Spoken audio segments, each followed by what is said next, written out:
Today is mowing day with John Deere and Cubby. You can't see it, barely, because the backlash picture, if I can hold it out.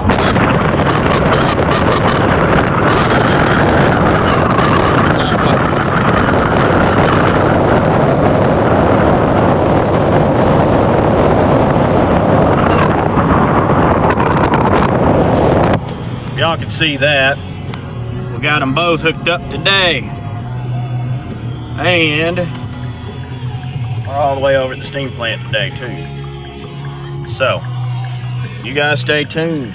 Like I said, we've been kind of doing a little off and on. Today we got boat machines.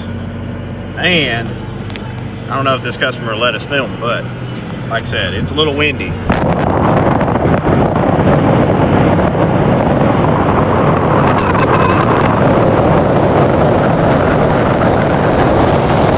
So I figured I would showcase a little bit for you. Got boat machines working today, boss.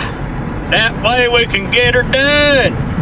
So, catch you guys in the next one. So, let's get to it. If they'll let me film, but they probably won't let me. So, y'all have a good one. Miller out.